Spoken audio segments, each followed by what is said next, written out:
It's been a while since we last checked in on everyone's favorite walking disaster, Jack Doherty. And yeah, things have only gotten worse. Last time we talked about him, the walls were closing in. His girlfriend had left him, the police were involved, and Jack, being Jack, decided to live stream the whole meltdown. My girlfriend called the cops on me to get her stuff out. Insane. That was his own quote, by the way. He went live in full denial mode, saying things like, "You know, we love each other. I don't think a little fight is going to separate us." And then, 3 hours later, he was bawling on camera, blaming everyone but himself. Classic Jack Doherty behavior, but fast forward to today. And somehow, things have gotten even worse. Because while everyone else seemed to have a great time at TwitchCon, Jack was living through what might be the most embarrassing weekend of his entire career. He got kicked out of multiple parties, confronted over his alleged scams, and roasted publicly by other streamers, all while the cameras rolled.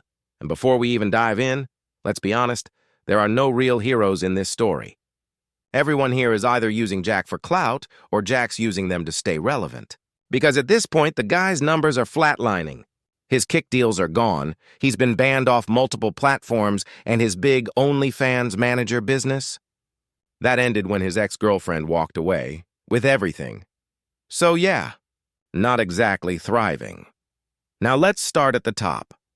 The moment Jack tried sneaking into TwitchCon without a badge. You heard that right. He literally sent one of his friends, one of the influencer girls in his entourage, to distract the security guard while he slipped past. And somehow it worked. For about 10 seconds, we snuck into TwitchCon, he bragged on camera. But almost immediately, a guard pulled him aside. "Hey, I need you to step over here, sir." Jack's confidence? Gone. The guard stayed calm, professional, while Jack's crew acted shocked, like they couldn't believe a security officer would do his actual job. And then things got even weirder. Someone nearby fainted, like literally passed out, and the guard tried to help, while Jack and his friends kept arguing. You can almost feel how detached from reality these people are, mocking security, acting like they're above the rules. At one point, one of Jack's friends told the guard, "You're too short to be security," which is ironic, considering Jack's barely taller than the guy himself. Eventually, they all got escorted out. Politely, I might add. The guard handled it better than most would have. But Jack's crew just couldn't stop talking trash on the way out. Now here's where things start spiraling. Streamer Canel Joseph, who's actually one of the few reasonable people in this mess, ran into Jack and called him out for being surrounded by basic clout chasers. He wasn't wrong. Then came another viral moment, when PeachJars, another streamer, confronted Jack for repeatedly using the F-slur live on camera. Jack tried to justify it by saying, "My brother's gay, I can say it." That's not how it works, Jack. It's the same logic as saying, "I can't be offensive, I have a friend who fits that group." That's not a defense. It's deflection. And yeah, nothing happened to him, because he walks around everywhere with a massive bodyguard. If he didn't, I have a feeling a few people would have gladly taught him a lesson. But this is all part of the same pattern. Jack thinks he's untouchable. Even when people try to reason with him, he doubles down, laughs it off, and turns every situation into a circus for content. And let's not forget, this is the same guy who's been accused multiple times of crypto rug pulls. You probably remember the time he crashed his McLaren live on Kick, right before his ban. Well, that's when he started launching meme coins on a site called pump.fun. Coins that were basically designed to scam his followers. He'd go live, say something like, "Everyone's making money with meme coins, I want in." He'd buy his own token, hype it up, and then dump it right after his viewers bought in. His first token hit a $64,000 market cap, until he sold everything and left everyone holding worthless coins. He repeated the same scam multiple times. McLaren coin, Diamond coin, and a few others. Each one made less and less money because by the end, nobody trusted him anymore. When other creators called him out for it, he denied everything. Even his charts showed the token prices nosediving right after he sold. And to be clear, the people calling him out weren't exactly angels either. One of them, a streamer named Solji, was also exposed for running his own NFT scam to fund a failed content house. So yeah, there are no saints in this story. Eventually, the confrontation turned personal. People started calling Jack out in person, asking about his dog zapping controversy, his scams, and his behavior toward women. One streamer even said, if he didn't have security, he wouldn't talk like that. And honestly, they're right.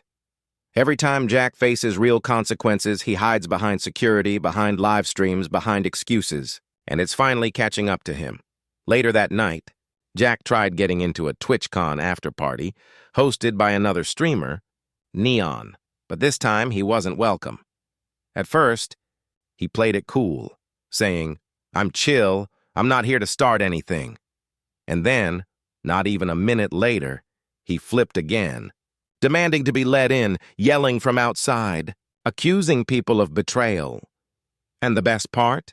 His own entourage, the same girls who spent all weekend hyping him up, left him behind and went into the party without him. Jack sat alone in his Sprinter van, angry and humiliated, realizing they'd rather be inside chasing Neon's clout than standing by his side. For once, he wasn't in control. He wasn't the center of attention. He was just the guy outside, and honestly, that's poetic, because Jack Doherty built his entire image on being the loudest, flashiest guy in the room. And now he's realizing that when the cameras turn off, nobody's really there for him. Not the fans, not the friends, not even the people he thought were loyal. He's learning the same lesson every clout chaser learns eventually.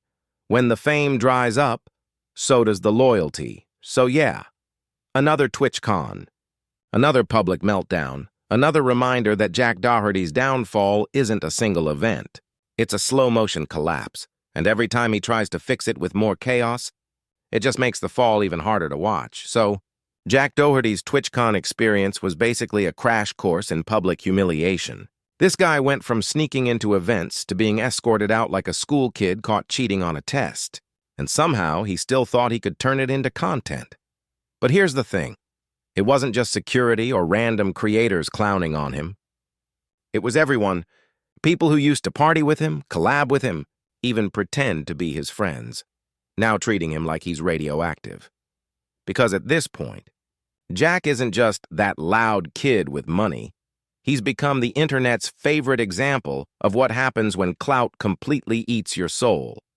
The moment he got kicked out of TwitchCon, the clips started flying. Canel Joseph, one of the few creators who actually handled things with some class, called him out straight up. And the rest? They laughed. Because let's be honest, this guy has built a reputation on pure chaos and bad decisions. And speaking of bad decisions, remember those pump coins Jack launched? Yeah, turns out they weren't just jokes.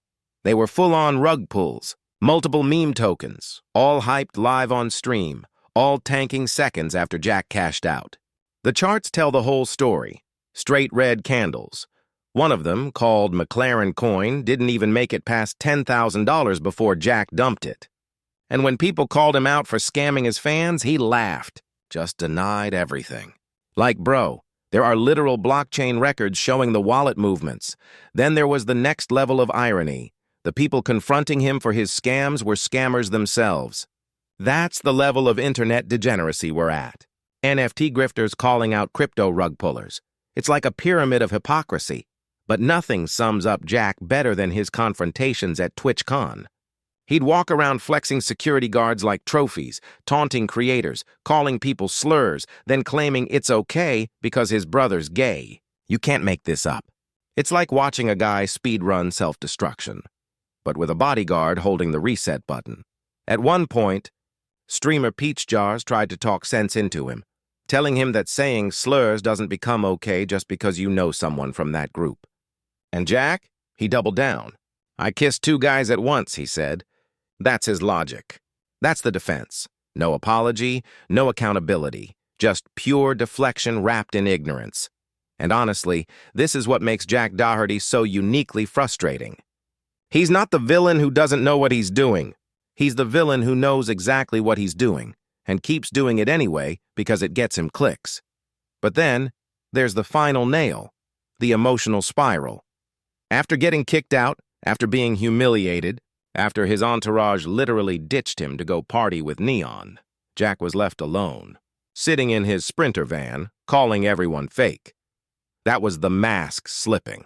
You could hear it in his voice, the realization that nobody around him actually cared.